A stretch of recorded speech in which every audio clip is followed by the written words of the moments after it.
ਵਾਹਿਗੁਰੂ ਜੀ ਕਾ ਖਾਲਸਾ ਵਾਹਿਗੁਰੂ ਜੀ ਕੀ ਫਤਿਹ। ਅਸਲਾਮ ਅਲੈਕਮ ਅਦਾਬ ਬਰਜ਼ ਮੈਂ ਹਾਂ ਤੁਹਾਡੀ ਹੋਸਟ ਨੀਲਮ ਕੌਰ ਤੇ ਮੈਂ ਟੀਵੀ 84 ਦੇ ਸਾਰੇ ਦਰਸ਼ਕਾਂ ਤੇ ਸਰੋਤਿਆਂ ਦਾ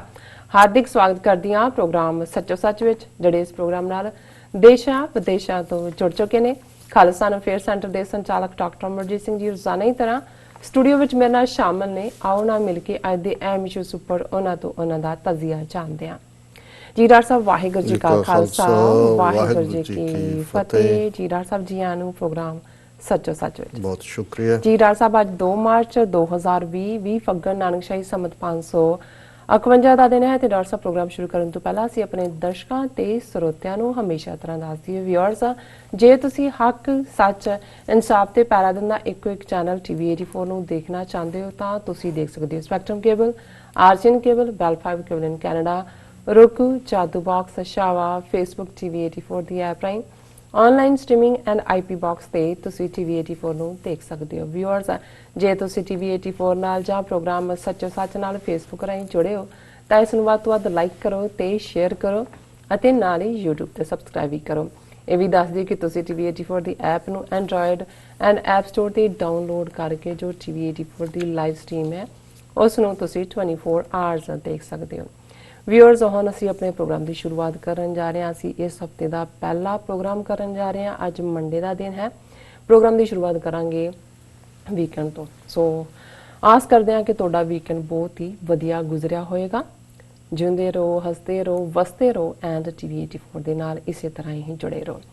ਸੋ ਵੀਕਐਂਡ ਦੇ ਵਿੱਚ ਡਾਕਟਰ ਸਾਹਿਬ US ਸੈਂਸਰ ਬਿਊਰੋ ਨਾਲ ਉਹਨਾਂ ਦੀ ਮੀਟਿੰਗ ਸੀ, ਉਸ ਬਾਰੇ ਆਪਾਂ ਪ੍ਰੋਗਰਾਮ ਦੇ ਸ਼ੁਰੂ ਵਿੱਚ ਉਹਨਾਂ ਨਾਲ ਗੱਲਬਾਤ ਕਰਾਂਗੇ ਕਿ ਉਹਨਾਂ ਦੀ ਮੀਟਿੰਗ ਕਿਸ ਤਰ੍ਹਾਂ ਰਹੀ ਐਂਡ ਫਿਰ ਉਸ ਦੇ ਬਾਅਦ ਜੋ ਪ੍ਰੋਗਰਾਮ ਦੇ ਵਿੱਚ ਜਿਹੜੇ ਅੱਜ ਦੇ ਮੇਨ ਇਸ਼ੂ ਨੇ ਉਹ ਵਿਚਾਰੇ ਜਾਣਗੇ। ਉਸ ਬਾਰੇ ਮੈਂ ਤੁਹਾਨੂੰ ਦੱਸ ਦੇਣਾ ਚਾਹੁੰਦੀ ਹਾਂ ਕਿ ਅੱਜ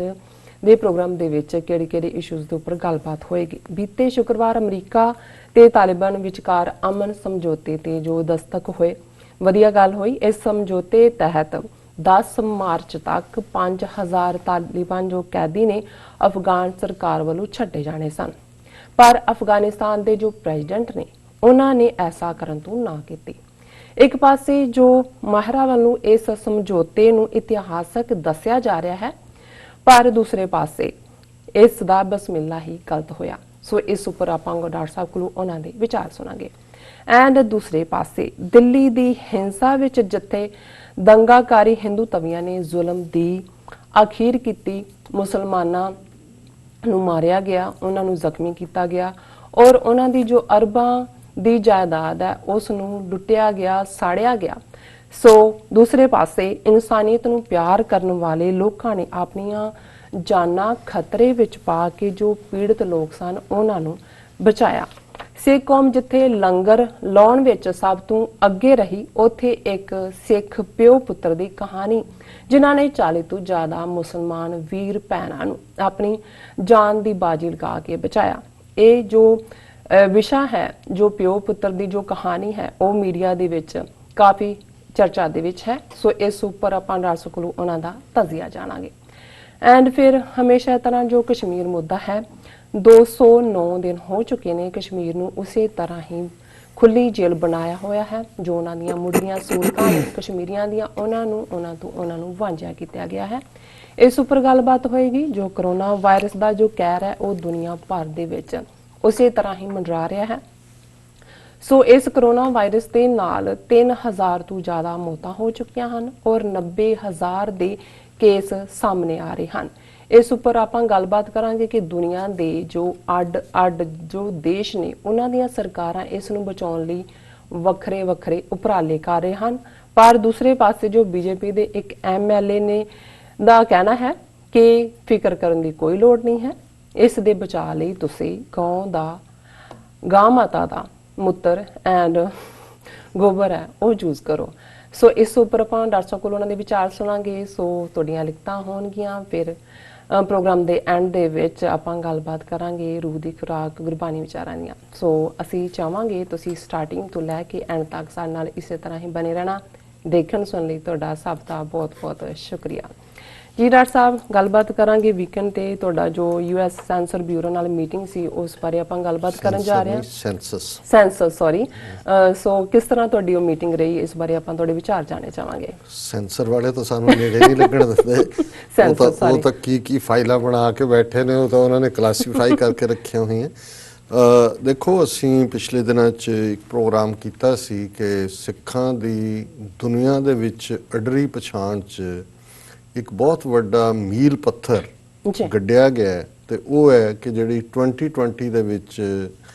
ਯੂਨਾਈਟਿਡ ਸਟੇਟਸ ਦੇ ਵਿੱਚ ਜਿਹੜੀ ਸੈਂਸਸ ਹੋਣ ਜਾ ਰਹੀ ਹੈ, ਉਹਦੇ 'ਚ ਸਿੱਖਾਂ ਨੂੰ ਇੱਕ ਵੱਖਰੀ ਪਛਾਣ ਦਿੰਦੇ ਆ ਐਥਨੀਸਿਟੀ ਦੇ ਤੌਰ ਤੇ, ਕਿਉਂਕਿ ਪੰਜਾਬੀ ਦੇ ਵਿੱਚ ਇਸ ਦਾ ਕੋਈ ਢੁਕਵਾਂ ਲਫ਼ਜ਼ ਨਹੀਂ ਹੈ। ਐਥਨੀਸਿਟੀ ਦੇ ਵਿੱਚ ਧਰਮ ਵੀ ਸ਼ਾਮਲ ਹੁੰਦਾ ਹੈ, ਇੱਕੋ ਕਿਸਮ ਦੇ ਲੋਕ, ਕਿਉਂਕਿ ਇਹ ਸੋਸ਼ੋ ਕਲਚਰਲ ਟਰਮ ਹੈ। ਔਰ ਬੇਸ਼ੱਕ ਭਾਰਤ ਸਰਕਾਰ ਨੇ ਜਿਵੇਂ ਉੱਥੇ ਆਰਟੀਕਲ 25(b) ਦੇ ਥੱਲੇ ਸਿੱਖਾਂ ਨੂੰ ਹਿੰਦੂ ਬਣਾਇਆ ਹੋਇਆ ਹੈ ਆਪਣੇ ਆਇਨ ਦੇ ਵਿੱਚ, ਇੱਥੇ ਵੀ ਉਹਨਾਂ ਨੇ ਇਹਨੂੰ ਰੋਕਣ ਦੀ ਪੂਰੀ ਕੋਸ਼ਿਸ਼ ਕੀਤੀ। 2010 ਦੇ ਵੇਲੇ ਵੀ ਉਹਨਾਂ ਦੇ ਜਿਹੜੇ ਸਟੂਜ ਨੇ ਇਸ ਨੂੰ ਪੋਸੀਬਲ ਨਹੀਂ ਸੀ ਹੋਣ ਦਿੱਤਾ, ਲੇਕਿਨ ਅਲਟੀਮੇਟਲੀ ਇਹ ਕ੍ਰੈਡਿਟ ਯੂਨਾਈਟਿਡ ਸਿੱਖਸ ਨੂੰ ਜਾਂਦਾ ਹੈ ਕਿ ਜਿਨ੍ਹਾਂ ਨੇ ਜਿਹੜੀ ਕਿ ਯੂਨਾਈਟਿਡ ਨੇਸ਼ਨਸ ਦੀ ਹਿਊਮਨ ਡਿਵੈਲਪਮੈਂਟ ਆਰਗੇਨਾਈਜੇਸ਼ਨ ਦੇ ਤੌਰ ਤੇ ਰੈਕਗਨਾਈਜ਼ਡ ਆਰਗੇਨਾਈਜੇਸ਼ਨ ਹੈ, ਕਿ ਉਹਨਾਂ ਨੇ ਬਾਕੀ ਆਰਗੇਨਾਈਜੇਸ਼ਨਸ ਦੇ ਸਹਿਯੋਗ ਨਾਲ, ਕੋਆਪਰੇਸ਼ਨ ਨਾਲ ਕੰਸਿਸਟੈਂਟ ਲੌਬੀ ਕੀਤੀ। ਔਰ ਇਸ ਮੁੱਦੇ ਦੇ ਉੱਤੇ ਜਿਹੜਾ ਇੱਥੋਂ ਤੱਕ ਪਹੁੰਚੇ ਕਿ ਇਸ ਵਾਰ ਦੀ ਸੈਂਸਸ ਦੇ ਵਿੱਚ ਜਿੱਥੇ ਉਹਨਾਂ ਦੇ ਆਨਲਾਈਨ ਫਾਰਮ ਨੇ ਜਾਂ ਜਿਹੜੇ ਪ੍ਰਿੰਟਡ ਡੋਰ ਟੂ ਡੋਰ ਜਿਹਨਾਂ ਨੇ ਜਾਣਾ, ਉਹਦੇ 'ਚ ਜਿਹੜਾ ਰੇਸ ਦਾ ਖਾਨਾ ਹੈ ਉਸ ਦੇ ਵਿੱਚ ਜਿੱਥੇ ਅੱਗੇ ਸਾਰੇ ਹੀ ਏਸ਼ੀਅਨ ਇੰਡੀਅਨ ਦੀ ਕੈਟਾਗਰੀ 'ਚ ਆ ਜਾਂਦੇ ਸੀ ਔਰ ਉਹ ਆਪਣੀ ਆਬਾਦੀ ਕਈ ਮਿਲੀਅਨ ਬਣਾ ਦਿੰਦੇ ਸੀ, ਹੁਣ ਇੱਕ ਥੱਲੇ ਕਾਲਮ ਜਿਹਦੇ 'ਚ ਅਦਰ ਰੇਸ ਦੇ ਥੱਲੇ ਤੁਸੀਂ ਪੈਨ ਦੇ ਨਾਲ ਜੇ ਸਿੱਖ ਭਰਦੇ ਹੋ ਤੇ ਉਹ ਬਤੌਰੇ ਇੱਕ ਸੈਪਰੇਟ ਕੋਡ ਜਿਹੜਾ ਹੈ ਉਹ ਰੈਕਗਨਾਈਜ਼ ਹੋਏਗਾ। ਔਰ ਇਸੇ ਤਰ੍ਹਾਂ ਈਵਨ ਜਿਹੜੇ ਇੱਥੋਂ ਦੇ ਸਾਡੇ ਜੰਮੇ ਪਲੇ ਬੱਚੇ ਨੇ, ਬੇਸ਼ੱਕ ਉਹ ਅਮਰੀਕਨ ਨੇ, ਨੈਸ਼ਨੈਲਿਟੀ ਉਹਨਾਂ ਦੀ ਅਮਰੀਕਨ ਨੇ, ਉਹ ਬੌਰਨ ਸਿਟੀਜ਼ਨ ਨੇ, ਲੇਕਿਨ ਜੇ ਈਵਨ ਜਿਹੜੇ ਵਾਈਟ ਗੋਰੇ ਨੇ ਜਿਹੜੇ ਇੱਥੇ ਸਿੱਖ ਬਣੇ ਨੇ, ਜੇ ਉਹ ਰੇਸ ਵਾਈਟ ਵੀ ਭਰਦੇ ਨੇ ਉੱਤੇ ਔਰ ਥੱਲੇ ਅਦਰ ਦੇ ਵਿੱਚ ਸਿੱਖ ਲਿਖਦੇ ਨੇ, ਤੇ ਫਿਰ ਵੀ ਉਹ ਇੱਕ ਸਿੱਖ ਕੋਡ ਦੇ ਵਿੱਚ ਕਾਊਂਟ ਹੋਏਗਾ। ਸੋ ਇਹ ਇੱਕ ਪ੍ਰਾਪਤੀ ਸੀ ਔਰ ਪ੍ਰਾਪਤੀ ਹੈ। ਔਰ ਸੈਂਸਸ ਬਿਊਰੋ ਦੇ ਦੋ ਪ੍ਰੋਮੀਨੈਂਟ ਜਿਹੜੇ ਬੰਦੇ ਨੇ ਉਹ ਨਿਊਯਾਰਕ ਦੇ ਵਿੱਚ ਆਏ, ਉਹ ਸਿੱਖ ਆਰਗੇਨਾਈਜੇਸ਼ਨਸ ਦੇ ਨੁਮਾਇੰਦਿਆਂ ਨਾਲ ਮੀਟਿੰਗ ਕਰਨਾ ਚਾਹੁੰਦੇ ਸੀ ਔਰ ਯੂਨਾਈਟਿਡ ਸਿੱਖਸ ਨੇ ਉਸ ਮੀਟਿੰਗ ਨੂੰ ਫੈਸਿਲੀਟੇਟ ਕੀਤਾ। ਅਲੀ ਐਂਡ ਬੈਂਸ ਲਾ ਫਰਮ ਦੇ ਆਫਿਸ 'ਚ ਮੀਟਿੰਗ ਹੋਈ, ਜਿਹਦੇ 'ਚ ਪੂਰਾ ਈਸਟ ਕੋਸਟ ਸਿੱਖ ਕੋਆਰਡੀਨੇਸ਼ਨ ਕਮੇਟੀ ਦੇ ਨੁਮਾਇੰਦੇ, ਗੁਰਦੁਆਰਾ ਰਿਚਮੰਡ ਹਿਲ ਕਲਚਰਲ ਸੁਸਾਇਟੀ ਦੇ ਔਰ ਬਾਬਾ ਮੱਖਣ ਸ਼ਾਹ ਗੁਰਦੁਆਰਾ ਸਾਹਿਬ ਦੇ, ਪਲੱਸ ਦੂਸਰੀਆਂ ਜਥੇਬੰਦੀਆਂ ਦੇ, ਵਾਇਸਿਸ ਫਾਰ ਫਰੀडम ਦੇ ਔਰ ਯੰਗ ਸਿੱਖ ਵਲੰਟੀਅਰ, ਔਰ ਜ਼ਾਹਰ ਹੈ ਮੈਨੂੰ ਵੀ ਮੌਕਾ ਮਿਲਿਆ ਉਸ 'ਚ ਪਾਰਟਿਸਿਪੇਟ ਕਰਨ ਦਾ। ਆਲਮੋਸਟ 2-2.5 ਘੰਟੇ ਦਾ ਉਹ ਸੈਸ਼ਨ, ਜਿਸ ਦੇ ਵਿੱਚ ਜਿਹੜੇ ਕੋਈ ਕੰਸਰਨ ਸਨ ਜਾਂ ਸਵਾਲ ਸਨ ਉਹ ਵੀ ਡਿਸਕਸ ਕੀਤੇ ਗਏ ਔਰ ਇਹ ਇੱਕ ਬੜਾ ਫਰੂਟਫੁਲ ਸੈਸ਼ਨ ਸੀ। ਬਾਅਦ ਦੇ ਵਿੱਚ ਅਸੀਂ ਉਹਨਾਂ ਦੇ ਨਾਲ ਲੰਚ ਵੀ ਕੀਤਾ ਔਰ ਕੁਝ ਗੱਲਾਂ ਜਿਹੜਾ ਸਾਡਾ ਪਹਿਲਾਂ ਤੋਂ ਹੀ ਇਹ ਕੰਸਰਨ ਰਿਹਾ ਕਿ ਕਿਵੇਂ ਇੰਡੀਅਨ ਗਵਰਨਮੈਂਟ ਔਰ ਉਹਨਾਂ ਦੇ ਸਟੂਜ ਜਿਹੜੇ ਇੱਥੇ ਨੇ ਉਹ ਇੰਟਰਫੀਅਰ ਕਰਦੇ ਨੇ, ਇਸ ਗੱਲ ਨੂੰ ਕਨਫਰਮ ਵੀ ਹੋਇਆ ਹੈ ਉਹਨਾਂ ਦੇ ਨਾਲ ਗੱਲਬਾਤ ਤੋਂ। ਔਰ ਇਸ ਕਿਸਮ ਦਾ ਇੱਕ ਸਟੂਜ ਈਵਨ ਮੀਟਿੰਗ ਦੇ ਵਿੱਚ ਵੀ ਜਿਹੜਾ ਉਹਨੂੰ ਕਹੋ ਕਿ ਵੀ ਆ ਕੇ ਵੜਿਆ, ਇਹ ਵੱਖਰੀ ਗੱਲ ਹੈ ਕਿ ਸਾਰਾ ਮਾਹੌਲ ਜਾਂ ਦੂਜਾ ਦੇਖਦੇ ਆ, ਬਹੁਤ ਜਲਦੀ ਇਹ ਕਹਿ ਕੇ ਕਿ ਜੀ ਮੇਰੀ ਮੀਟਿੰਗ ਹੈ ਮੈਂ ਇੱਥੇ ਜਾਣਾ, ਉੱਥੋਂ ਸਲਿੱਪ ਕਰ ਗਿਆ। ਪਰ ਅਸੀਂ ਇਸ ਨੂੰ ਇੱਕ ਵਿਕਟਰੀ ਦੇ ਤੌਰ ਤੇ ਦੇਖਦੇ ਹਾਂ। ਦਰਸ਼ਕਾਂ ਨੇ ਸਕਰੀਨ ਦੇ ਉੱਤੇ ਪਿਕਚਰਸ ਦੇਖੀਆਂ ਹੋਣਗੀਆਂ ਕਿ ਉਹਨਾਂ ਦੀ ਉਹ ਬੜੀ ਓਪਨਨੈਸ ਦੇ ਨਾਲ, ਔਰ ਕਿਉਂਕਿ ਲੰਬਾ ਵਕਤ ਇਸ ਸਾਰੇ ਤੇ ਕੰਮ ਕਰਦੇ ਨੇ ਔਰ ਮੇਰੇ ਪਿੰਨ ਲੱਗੀ ਹੋਈ ਹੈ ਜਦੋਂ ਵੀ ਮੈਂ ਹੁੰਦਾ ਮੇਰੇ ਕੋਟ ਦੇ ਉੱਤੇ, ਜਿਹੜੀ ਕਿ ਯੂਐਸ ਕਾਂਗਰੈਸ਼ਨਲ ਸਿੱਖ ਕਾਕਸ ਦੀ ਹੈ। ਔਰ ਅਸੀਂ ਜਦੋਂ ਐਲੀਵੇਟਰ ਤੋਂ ਉੱਪਰ ਚੜ੍ਹਨ ਲੱਗੇ ਕੁਦਰਤੀ ਉਹ ਐਂਟਰ ਕੀਤੇ ਤਾਂ ਉਹਨਾਂ ਨੇ ਦੇਖਦੇ ਆ ਕਿਹਾ ਵੀ ਇੱਕ ਪਿੰਨ ਕਾਹਦੀ ਹੈ। ਮੈਂ ਕਿਹਾ ਜੀ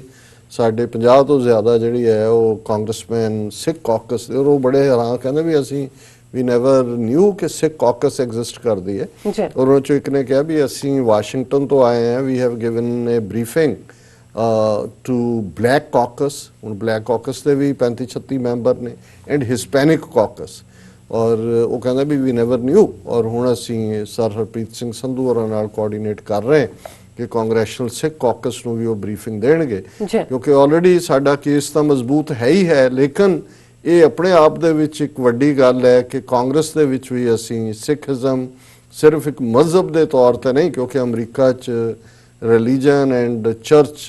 ਜਿਹੜਾ religion and government, church and state ਜਿਹਨੂੰ ਕਹਿੰਦੇ ਨੇ, ਉਹ ਸੈਪਰੇਟ ਹੈ, ਇਸ ਲਈ ਧਰਮ ਆਧਾਰਿਤ ਖਾਨਾ ਨਹੀਂ ਹੁੰਦਾ। ਪਰ ਜੇ ਇਸੇ ਤਰ੍ਹਾਂ ਕਾਕਸ ਵੀ ਧਰਮ ਆਧਾਰਿਤ ਨਹੀਂ ਹੈ, ਪਰ ਉੱਥੇ ਵੀ ਸਿੱਖਾਂ ਨੂੰ ਇੱਕ ਵੱਖਰੀ ਐਥਨੀਸਿਟੀ ਦੇ ਤੌਰ ਤੇ, ਔਰ ਇਹ ਗੱਲ ਬੜੀ ਭਾਰਤ ਕਿਉਂ ਵਿਰੋਧ ਕਰਦਾ, ਉੱਥੇ ਬੈਠੇ ਤਾਂ ਉਹਨਾਂ ਨੇ ਸਾਨੂੰ ਹਿੰਦੂ ਬਣਾਇਆ ਹੀ ਹੈ, ਇੱਥੇ ਵੀ ਕਿਉਂ ਕਰਦੇ ਨੇ, ਕਿਉਂਕਿ ਅਲਟੀਮੇਟਲੀ ਉਹਨਾਂ ਨੂੰ ਇਹ ਪਤਾ ਹੈ ਜੇ ਪਾਕਿਸਤਾਨ ਕਾਇਮ ਹੋਇਆ ਤੇ ਉਸ ਦਾ ਆਧਾਰ ਸੈਪਰੇਟ ਨੇਸ਼ਨ ਸੀ, ਔਰ ਜਦੋਂ ਤੁਸੀਂ ਉਹਨਾਂ ਦੀ ਗ੍ਰਿਫਤ ਚੋਂ ਨਿਕਲਦੇ ਹੋ ਇੱਕ ਮਜ਼ਹਬ ਹੀ ਨਹੀਂ, ਇੱਕ ਤਹਿਜ਼ੀਬ ਦੇ ਤੌਰ ਤੇ, ਇੱਕ ਐਥਨੀਸਿਟੀ ਦੇ ਤੌਰ ਤੇ, ਔਰ ਜਿਵੇਂ ਹਾਊਸ ਆਫ ਲਾਰਡਸ ਇੰਗਲੈਂਡ 'ਚ ਇੱਕ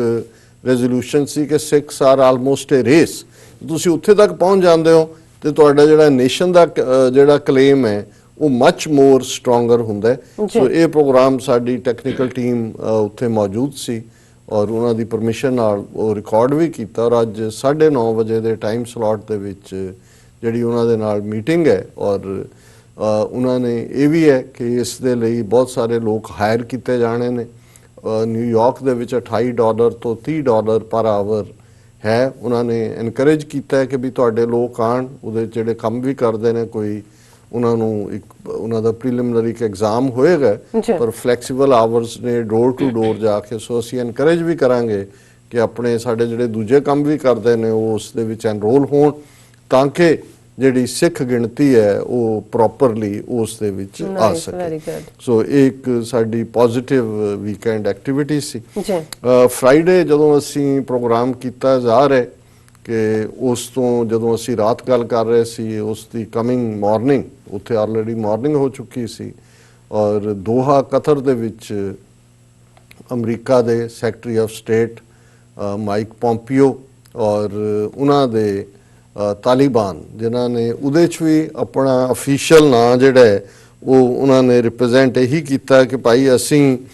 ਜਿਹੜਾ ਇਸਲਾਮਿਕ ਐਮੀਰੇਟ ਆਫ ਅਫਗਾਨਿਸਤਾਨ, ਇਹ ਕਿਉਂਕਿ ਉਦੋਂ ਅਸੀਂ ਉਸ ਦੀਆਂ ਵੱਡੀਆਂ ਜਿਹੜੀਆਂ ਸੰਭਾਵਨਾਵਾਂ ਤੇ ਗੱਲ ਕੀਤੀ। ਪਰ ਇੱਕ ਗੱਲ ਜਿਹੜੀ ਮੈਨੂੰ ਜਾ ਕੇ ਮੈਂ ਬਾਰ-ਬਾਰ ਦੇਖਿਆ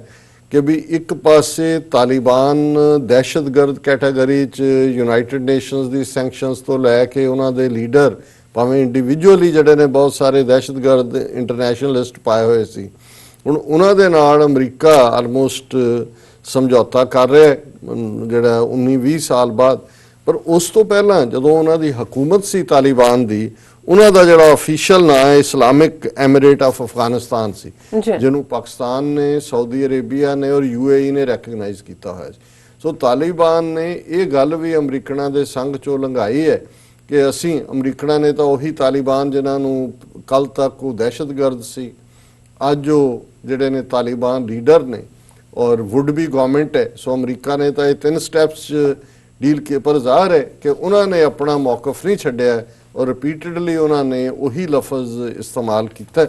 ਔਰ ਉਹ ਐਗਰੀਮੈਂਟ ਸਾਈਨ ਹੋਇਆ। ਜ਼ਾਹਰ ਹੈ ਕਿ CNN ਦੀ ਖਬਰ ਸੀ ਕਿ 45 ਤੋਂ ਜ਼ਿਆਦਾ ਦੇਸ਼ਾਂ ਦੇ ਫੋਰਨ ਮਿਨਿਸਟਰ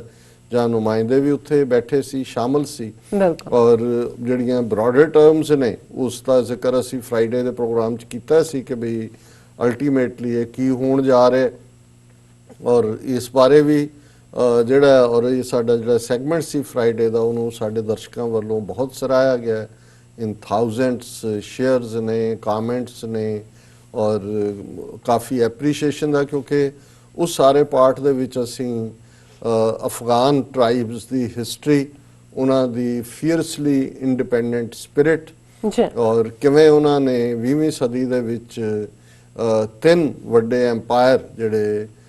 19ਵੀਂ ਸਦੀ 'ਚ ਅੰਗਰੇਜ਼ਾਂ ਦੇ ਨਾਲ, ਜੇ 19ਵੀਂ 20ਵੀਂ ਦੋਨੋਂ ਜੋੜ ਸਕਦੇ ਹੋ, ਬ੍ਰਿਟਿਸ਼ ਐਮਪਾਇਰ, ਸੋਵੀਅਤ ਐਮਪਾਇਰ ਔਰ ਅਮਰੀਕਾ, ਉਹਨਾਂ ਨੂੰ ਸ਼ਿਕਸਤ ਦਿੱਤੀ ਹੈ। ਕੁਦਰਤੀ ਮੈਂ ਇੱਕ ਪੁਰਾਣਾ ਇੰਟਰਵਿਊ ਗੁਲ ਹਮੀਦ ਜਿਹੜੇ ਉਹਨਾਂ ਦੇ ISI ਦੇ ਚੀਫ ਵੀ ਰਹੇ, ਉਹ ਇੱਕ ਪ੍ਰੋਗਰਾਮ 'ਚ ਕਹਿ ਰਹੇ ਸੀ ਕਿ ਵੀ ਉਹਨਾਂ ਨੇ ਤਾਂ ਆਪਣੀ ਪਾਕਿਸਤਾਨ ਦੀ ਜਿਹੜੀ ਇੰਟੈਲੀਜੈਂਸ ਏਜੰਸੀ ISI ਦੇ ਹਵਾਲੇ ਨਾਲ ਗੱਲ ਕੀਤੀ, ਪਰ ਜ਼ਾਹਰ ਹੈ ਇਸ ਸਾਰੇ ਦੇ ਵਿੱਚ ਜੇ ਅਫਗਾਨ ਤਾਲਿਬਾਨ ਕਾਮਯਾਬੀ ਤੱਕ ਪਹੁੰਚੇ ਸੋਵੀਅਤ ਯੂਨੀਅਨ ਨੂੰ ਹਰਾਉਣ ਵੇਲੇ ਵੀ, ਤੇ ਪਾਕਿਸਤਾਨ ਦਾ ਉਹਦੇ 'ਚ ਇੱਕ ਸੈਂਟਰਲ ਰੋਲ ਸੀ, ਔਰ ਹੁਣ ਦੀ ਇਸ ਲੜਾਈ ਦੇ ਵਿੱਚ ਵੀ ਔਰ ਸਮਝੌਤੇ ਦੇ ਵਿੱਚ ਵੀ, ਕਿਉਂਕਿ ਜਦੋਂ ਤੁਸੀਂ ਜੇਤੂ ਹੋ ਰਹੇ ਹੁੰਦੇ ਹੋ, ਤਾਲਿਬਾਨ ਨੇ ਆਲਰੇਡੀ 65-70% ਟੈਰੀਟਰੀ ਉਹਨਾਂ ਦੇ ਕੋਲ ਹੈ, ਤੇ ਫਿਰ ਜਿਹੜਾ ਹਾਰ ਰਿਹਾ ਹੁੰਦਾ ਹੈ ਜਾਂ ਜਿਹੜਾ ਲੂਜ਼ਰ ਹੁੰਦਾ ਹੈ ਜਾਂ ਜਿਹੜਾ ਫਸਿਆ ਹੁੰਦਾ ਹੈ, ਉਹਦਾ ਇੰਟਰਸਟ ਹੁੰਦਾ ਹੈ ਕਿ ਗੱਲਬਾਤ ਹੋਏ। ਸੋ ਜ਼ਾਹਰ ਹੈ ਵਰਚੁਅਲੀ ਅਮਰੀਕਾ ਨੇ ਗੱਲਬਾਤ ਬੈਗੀ ਕੀਤੀ, ਔਰ ਇਮਰਾਨ ਖਾਨ ਦੀ ਹਕੂਮਤ, ਕਿਉਂਕਿ ਇਮਰਾਨ ਖਾਨ ਦੀ ਆਪਣੀ ਕ੍ਰੈਡੀਬਿਲਿਟੀ ਸੀ ਇਸ ਨੁਕਤੇ ਤੋਂ ਵੀ ਕਿ ਇਮਰਾਨ ਖਾਨ ਬਾਈ ਕਨਵਿਕਸ਼ਨ ਇਹ ਬਿਲੀਵ ਕਰਦਾ ਹੈ ਕਿ ਜੰਗ ਮਸਲੇ ਦਾ ਹੱਲ ਨਹੀਂ ਹੈ, ਔਰ ਅਫਗਾਨਾਂ ਦੇ ਮਾਮਲੇ 'ਚ ਬੇਸ਼ੱਕ ਉਹ ਅਮਰੀਕਾ ਦਾ ਅਫਗਾਨਾਂ ਤੋਂ ਬਿਨਾਂ ਵੀ 2003 ਦੇ ਵਿੱਚ ਜਦੋਂ ਇਰਾਕ ਦੇ ਉੱਤੇ ਅਟੈਕ ਕੀਤਾ ਅਮਰੀਕਨ ਫੌਜ ਨੇ, ਔਰ ਲੰਡਨ ਦੇ ਵਿੱਚ ਹਜ਼ਾਰਾਂ ਲੱਖਾਂ ਲੋਕ ਰਾਦਰ 8-10 ਲੱਖ ਦੇ ਕਰੀਬ ਲੋਕ ਇਕੱਠੇ ਹੋਏ, ਪ੍ਰੋਟੈਸਟ ਹੋਇਆ, ਔਰ ਉਹਦੇ 'ਚ ਵੀ ਇਮਰਾਨ ਖਾਨ ਲੰਡਨ 'ਚ ਈਵਨ ਉਸ ਪਾਕਿਸਤਾਨੀਆਂ ਦੇ ਇੱਕ ਵੱਡੇ ਗਰੁੱਪ ਨੂੰ ਲੀਡ ਕਰ ਰਹੇ ਸੀ ਕਿ ਇਹ ਜੰਗ ਠੀਕ ਨਹੀਂ ਹੈ, ਕਿਉਂਕਿ ਉਸ ਵੇਲੇ ਟੋਨੀ ਬਲੇਅਰ ਜੂਨੀਅਰ ਬੁਸ਼ ਦੇ ਨਾਲ ਸੀ ਲੱਗੇ ਹੋਏ, ਔਰ ਉਹਨੇ ਸਪੋਰਟ ਕੀਤਾ ਸੀ। ਔਰ ਅਫਗਾਨਾਂ ਦੇ ਮਾਮਲੇ 'ਚ ਤਾਲਿਬਾਨ ਦੇ ਜਾਂ ਇਹ ਸਾਰੇ ਦੇ ਇਮਰਾਨ ਖਾਨ ਦਾ ਪਹਿਲੇ ਦਿਨ ਤੋਂ ਹੀ ਰਿਹਾ ਕਿ ਉਹਨਾਂ ਨੇ ਕਿਹਾ ਵੀ ਮੈਂ ਖੁਦ ਪਠਾਨ ਹੈ, ਮੈਨੂੰ ਪਤਾ ਹੈ ਜੋ ਤੁਸੀਂ ਕਰ ਰਹੇ ਹੋ ਇਹਦੇ ਨਾਲ ਤੁਸੀਂ ਇੱਥੇ ਕਦੇ ਵੀ ਨਹੀਂ ਜਿੱਤ ਸਕਦੇ। ਔਰ ਜਦੋਂ ਹਮੇਸ਼ਾ ਹੀ ਇਸ 18-19 ਸਾਲ ਦੇ ਪੀਰੀਅਡ 'ਚ ਹੁੰਦਾ, ਚਲੋ 1.5 ਸਾਲ ਤੋਂ ਹਕੂਮਤ 'ਚ ਨੇ, ਉਸ ਤੋਂ ਪਹਿਲਾਂ ਇਸ ਜੰਗ ਦੇ ਖਿਲਾਫ ਕਹਿੰਦੇ ਸੀ, ਤੇ ਵੈਸਟਰਨ ਮੀਡੀਆ ਵੀ ਔਰ ਉੱਥੇ ਵੀ ਜਿਹੜੇ ਉਹਨਾਂ ਦੇ ਸਟੂਜ ਇਨਕਲੂਡਿੰਗ ਇੰਡੀਆ, ਉਹ ਉਹਨਾਂ ਨੂੰ ਇਮਰਾਨ ਖਾਨ ਦੀ ਥਾਂ ਤੇ ਤਾਲਿਬਾਨ ਖਾਨ ਕਹਿੰਦੇ ਸੀ। ਪਰ ਮੈਂ ਸਮਝਦਾ ਵੀ ਇਹ ਕਈ ਵਾਰੀ ਆਈਡੀਓਲੋਜੀ ਦੀ ਜਿੱਤ ਜਿਹੜੀ ਹੈ ਇਹ ਵੱਡੀ ਗੱਲ ਹੁੰਦੀ ਹੈ, ਇਹ ਇਸ ਆਈਡੀਆ ਦੇ ਵੀ ਜਿੱਤ ਹੈ ਕਿ ਅਲਟੀਮੇਟਲੀ ਗੱਲਬਾਤ ਦੇ ਰਾਹੀਂ ਜਿਹੜਾ ਹੈ ਉਹ ਅਮਰੀਕਾ ਨੇ ਇੱਕ ਆਨਰੇਬਲ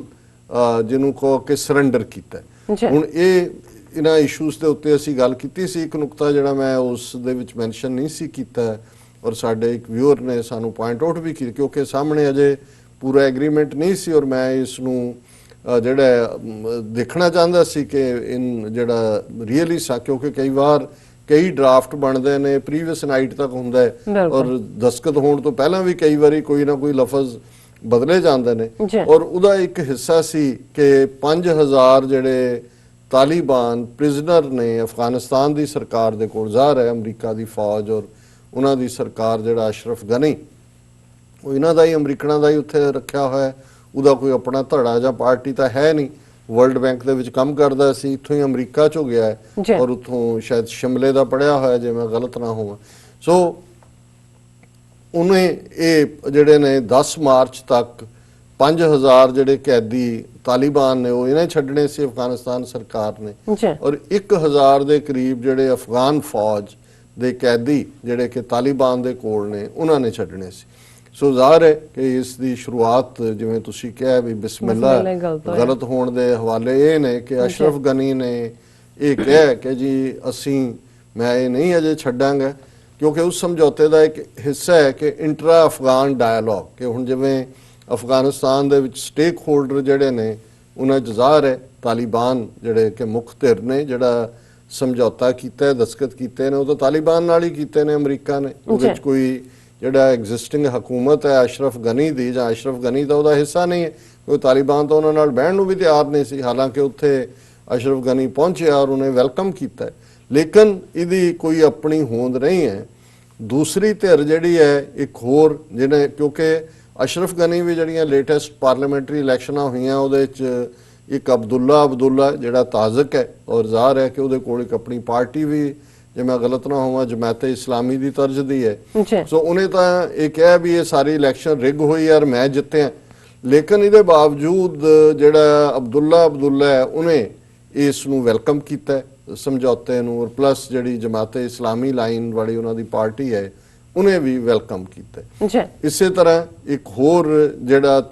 ਤਾਜ਼ਕ ਉਜ਼ਬੈਕ, ਜਿਹੜੇ ਜਦੋਂ ਅਸੀਂ ਦੇਖਦੇ ਹਾਂ ਕਿ ਤਾਲਿਬਾਨ ਮੈਜੋਰਟੀ ਪਸ਼ਤੂਨ ਟਰਾਈਬ ਨੇ ਔਰ ਜਿਹੜੇ ਉੱਥੇ ਡਿਫਰੈਂਟ ਨੇ, ਉਹਨਾਂ ਦੇ ਵਿੱਚ ਤਾਜ਼ਕ ਜਿਨ੍ਹਾਂ ਨੇ ਕਦੇ ਨਾਰਦਰਨ ਅਲਾਇੰਸ ਬਣਾਇਆ ਸੀ, ਮਸੂਦ ਉਹਨਾਂ ਦਾ ਲੀਡਰ ਸੀ ਰਸ਼ੀਆ ਬੈਕਡ, ਹੁਣ ਉਸ ਕਿਸਮ ਦਾ ਨਾਰਦਰਨ ਅਲਾਇੰਸ ਤਾਂ ਨਹੀਂ ਹੈ,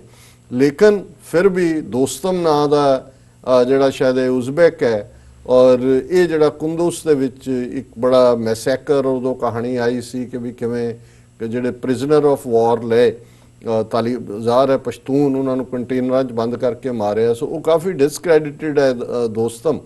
ਲੇਕਿਨ ਉਹਨੇ ਵੀ ਵੈਲਕਮ ਕੀਤਾ ਹੈ। ਅਜੇ ਤਾਲਿਬਾਨ ਚੁੱਪ ਬੈਠੇ ਨੇ, ਪਰ ਜਿਵੇਂ ਉਹਨਾਂ ਦਾ ਤਾਲਿਬਾਨ ਦਾ ਜਾਂ ਪਸ਼ਤੂਨਾਂ ਦਾ ਇੱਕ ਰਿਵੈਂਜ ਕਰੈਕਟਰ ਹੈ ਕਿ ਵੀ ਇੱਕ ਜਨਰੇਸ਼ਨ ਹੀ ਨਹੀਂ 6-6 ਜਨਰੇਸ਼ਨ, ਜਿਵੇਂ ਕਦੇ ਸਾਡੇ ਪੰਜਾਬ ਦੇ ਜੱਟ ਕਬੀਲਿਆਂ ਬਾਰੇ ਇਹ ਤਾਸੁਰ ਸੀ, ਹੁਣ ਕਾਫੀ ਕੁਝ ਬਦਲਿਆ, ਲੇਕਿਨ ਰਿਵੈਂਜ ਦੀ ਗੱਲ ਜਿਹੜੀ ਹੈ ਉਹ ਕਾਫੀ, ਕਿਉਂਕਿ ਇਹ ਵੀ ਸੈਂਟਰਲ ਏਸ਼ੀਆ ਦੇ ਨਾਲ ਹੀ ਤਾਲੁਕ ਰੱਖਦੇ ਕਬੀਲੇ ਨੇ ਔਰ ਉਹਨਾਂ ਦੇ ਵਿੱਚ ਇੱਕ ਪਾਰਟ ਰਹੇ। ਸੋ ਇਹ ਬੇਸ਼ੱਕ ਇਸ ਦੇ ਉੱਤੇ ਹੈ ਕਿ ਭਾਈ ਉਹਨਾਂ ਨੇ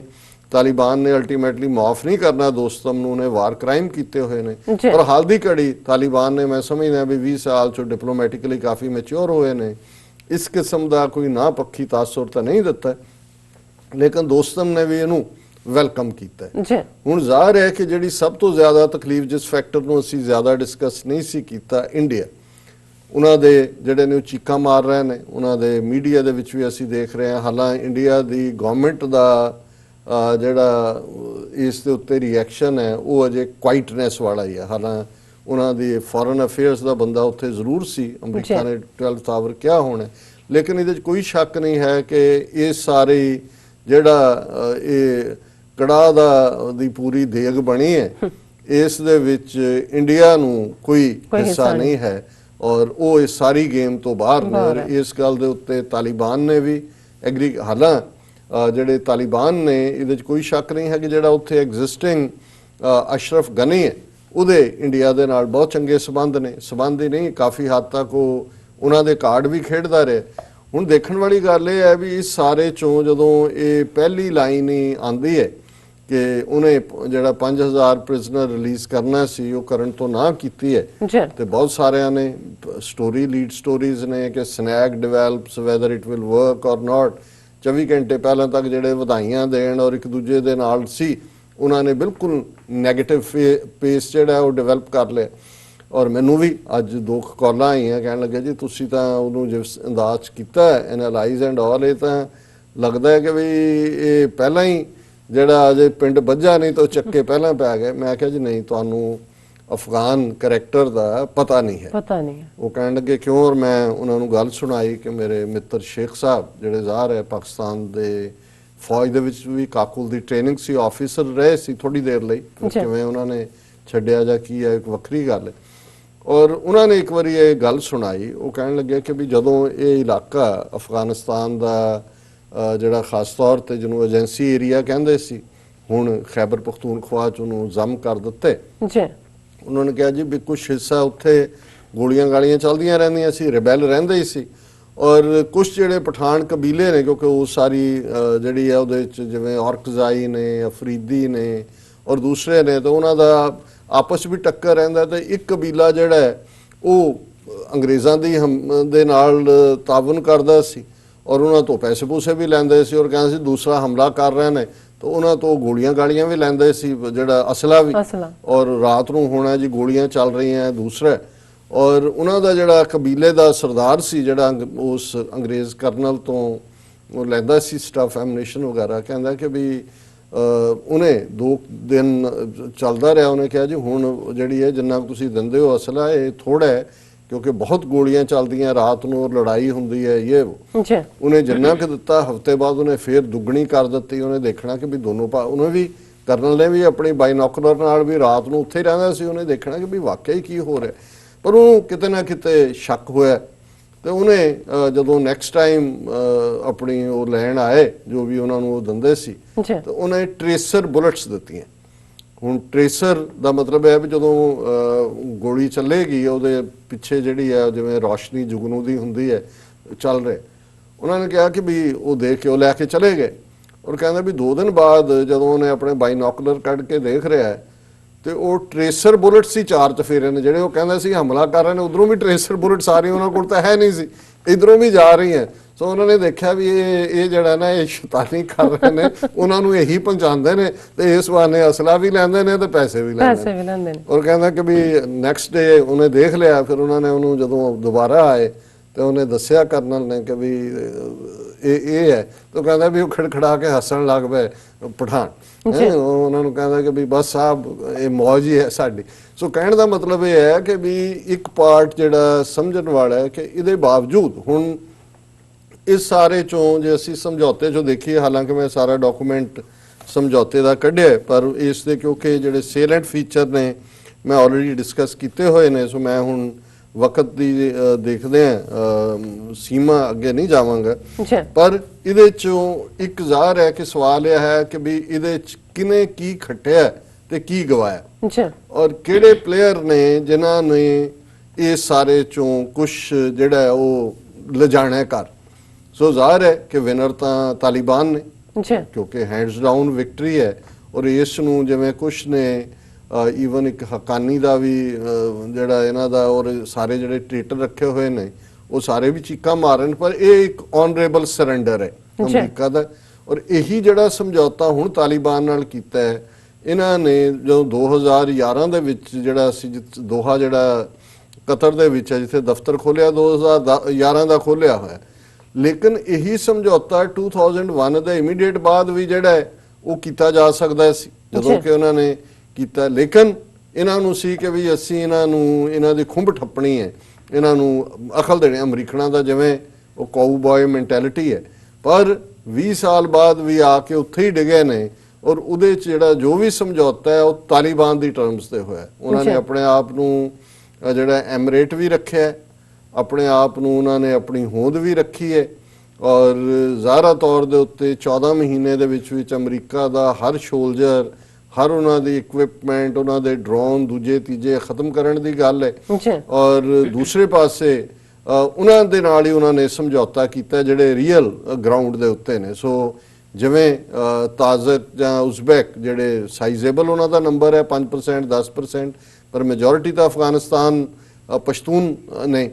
ਸੋ ਇੱਕ ਤਾਂ ਉਹਨਾਂ ਨੇ ਇਹ ਰੱਖਿਆ। ਹੁਣ ਜ਼ਾਹਰ ਹੈ ਕਿ ਤਾਲਿਬਾਨ ਦੀ ਵਿਕਟਰੀ ਹੈ, ਅਮਰੀਕਾ ਨੂੰ ਉਹਨਾਂ ਨੇ ਫੇਸ ਦਿੱਤਾ ਹੈ। ਔਰ ਕੱਲਾ ਫੇਸ ਹੀ ਨਹੀਂ, ਜੇ ਹੁਣ ਅਸੀਂ ਕੁੱਲ ਮਿਲਾ ਕੇ ਦੇਖੀਏ ਕਿ ਅਫਗਾਨਿਸਤਾਨ ਦੇ ਵਿੱਚ ਉਹਨਾਂ ਦਾ 800 ਮਿਲੀਅਨ ਤੋਂ ਲੈ ਕੇ $1 ਬਿਲੀਅਨ ਤੱਕ ਦਾ ਸਾਰਾ ਬਜਟ ਹੈ, ਇੰਨੀ ਕੁ ਉਹਨਾਂ ਦੀ ਐਕਸਪੋਰਟ ਹੁੰਦੀ ਹੈ। ਲੇਕਿਨ ਜਿਹੜੀ ਉਹਨਾਂ ਦੀ ਇੰਪੋਰਟ ਹੈ ਇਸ ਸਾਲ ਦੀ ਉਹ $6 ਬਿਲੀਅਨ ਦੀ ਹੈ। ਹੁਣ ਉਹ ਕਿੱਥੋਂ ਆ ਰਿਹਾ? ਬਾਕੀ ਦਾ 5 ਬਿਲੀਅਨ ਜ਼ਾਹਰ ਹੈ ਅਮਰੀਕਾ ਔਰ ਦੂਸਰੀਆਂ ਫੋਰਸਿਸ ਅਮਰੀਕਾ ਹੀ ਦਿੰਦਾ ਹੈ। ਹੁਣ ਅਫਗਾਨ ਜਦੋਂ ਨੈਗੋਸ਼ੀਏਸ਼ਨ ਦੇ ਵੀ ਮਾਸਟਰ ਨੇ, ਬਹਾਦਰੀ ਤਾਂ ਹੈ ਹੀ ਹੈ, ਪਰ ਇਸ ਦੇ ਨਾਲ ਨਾਲ ਉਹਨਾਂ ਨੂੰ ਇਹ ਵੀ ਪਤਾ ਹੈ ਵੀ ਫਾਈਨੈਂਸ਼ੀਅਲੀ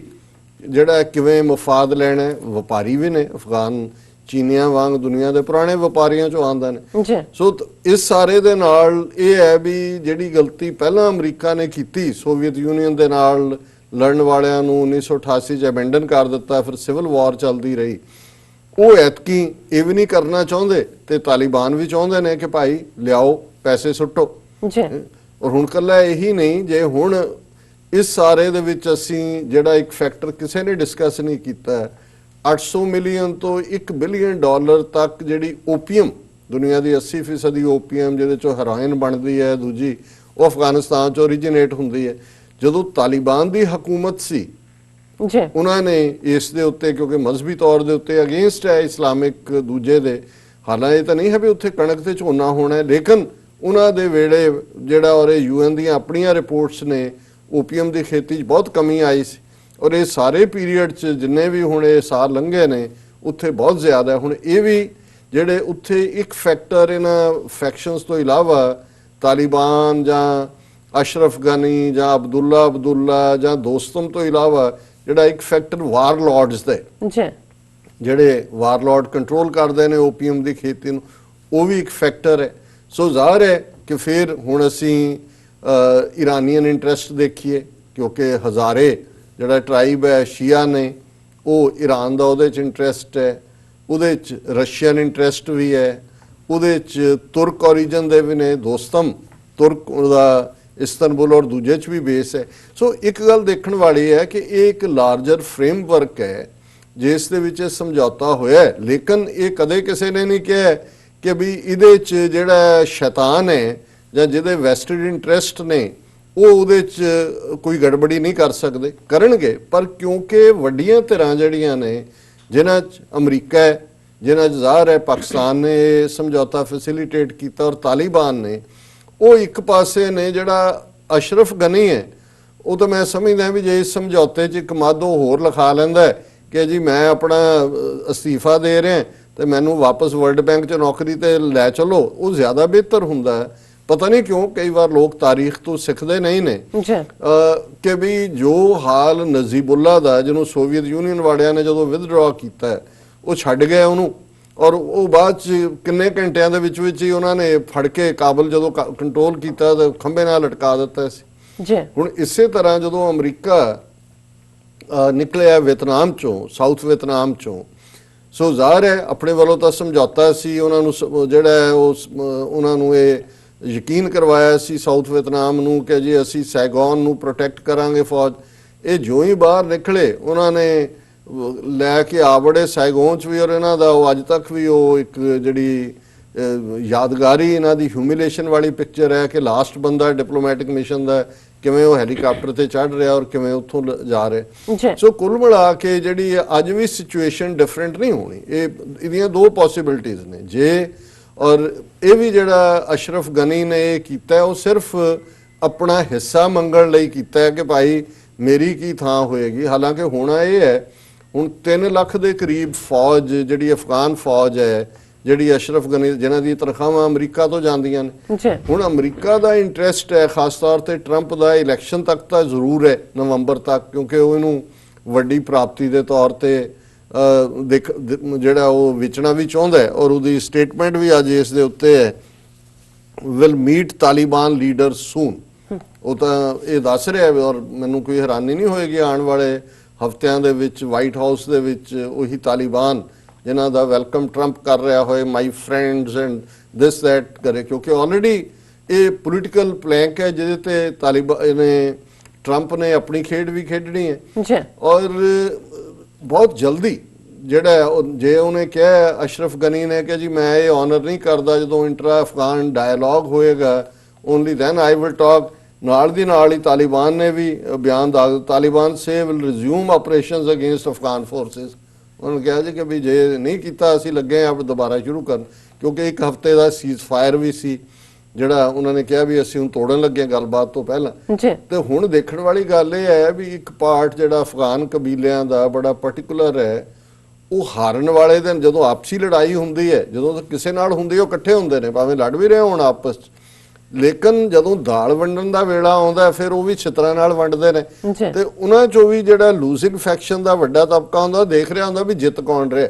ਸੋ ਇਹ ਜਿਹੜੀ 3 ਲੱਖ ਫੌਜ ਜਿਹੜੇ ਸਰਕਾਰੀਏ ਇਕੱਠੇ ਕੀਤੇ ਹੋਏ ਨੇ, ਇਹ ਤਾਂ 6 ਮਹੀਨੇ 'ਚ ਮੈਲਟ ਕਰਕੇ ਸਾਰਿਆਂ ਨੇ ਤਾਲਿਬਾਨ 'ਚ ਹੈ ਤਾਂ ਲੈ ਦੇ ਕੇ ਉਹੀ ਨੇ, ਵਰਦੀ ਲਾ ਕੇ ਉਹ ਮਾਰਨਗੇ, ਤਾਲਿਬਾਨ ਵਾਲਾ ਪਹਿਰਾਵਾ ਲੈ ਲੈਣਗੇ। ਸੋ ਇਹ ਅਸ਼ਰਫ ਗਨੀ ਨੂੰ ਕਿਹਨੇ ਬਚਾਉਣਾ? ਮੈਨੂੰ ਲੱਗਦਾ ਕਿ ਵੀ ਜੇ ਇਹਨੇ ਜੇ ਤਾਂ ਇਹ ਇੱਕ ਬਾਰਗੇਨਿੰਗ ਹੈ, ਮੈਨੂੰ ਲੱਗਦਾ ਬਾਰਗੇਨਿੰਗ ਹੈ, ਕਿਉਂਕਿ ਕਾਫੀ ਸ਼ਰੂਡ ਹੈ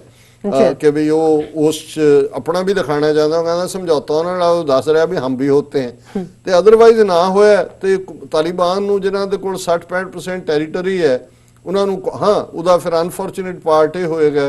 ਕਿ ਇੱਕ ਫੇਰ ਆਪਸੀ ਜਿਹੜੀ ਕਿਲਿੰਗ ਦੀ ਲਾਈਨ ਹੈ ਉਹ ਥੋੜੀ ਦੇਰ 2-3-4 ਸਾਲ ਚੱਲ ਸਕਦੀ ਹੈ, ਇਹੀ ਉਹਦੇ ਚੋਂ ਇੱਕ ਹੋਏਗਾ। ਲੇਕਿਨ ਅਲਟੀਮੇਟਲੀ ਜਿਹੜੀ ਗੱਲ ਅਮਰੀਕਾ ਨੇ ਰਿਅਲਾਈਜ਼ ਕੀਤੀ ਹੈ or which is the truth ground reality, ਉਹ ਇਹੀ ਹੈ ਕਿ ਤਾਲਿਬਾਨ ਜਿਹੜੇ ਨੇ ਅਨਕੰਕਰੇਬਲ ਨੇ ਔਰ ਅਲਟੀਮੇਟਲੀ ਉਹਨਾਂ ਦੇ ਹੱਥ ਹੀ ਜਿਹੜੀ ਹੈ ਹਕੂਮਤ ਦੇਣੀ ਉਹ ਸੇਫ ਹੈ। ਹਾਲਾਂਕਿ ਦੂਸਰੇ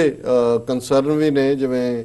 ਬੀਬੀਆਂ ਨੇ ਉੱਥੇ ਕੀਤਾ ਉਹਨਾਂ ਦੀ ਡਿਮਾਂਡ ਜਾਂ ਪ੍ਰੋਟੈਸਟ, ਕਿਉਂਕਿ ਐਜੂਕੇਸ਼ਨ ਦੇ ਹਵਾਲੇ ਨਾਲ ਜਿਸ ਕਿਸਮ ਦਾ ਪਹਿਲਾਂ ਤਾਲਿਬਾਨ ਦਾ ਔਰਤਾਂ ਦੀ ਐਜੂਕੇਸ਼ਨ ਦੇ ਹਵਾਲੇ ਨਾਲ ਲਾਈਨ ਸੀ ਜਾਂ ਹੋਰ ਸੀ, ਪਰ ਮੈਂ ਸਮਝਦਾ ਵੀ ਵਕਤ ਦੇ ਨਾਲ ਜਿਸ ਕਿਸਮ ਦੀ ਮੈਚੁਰਿਟੀ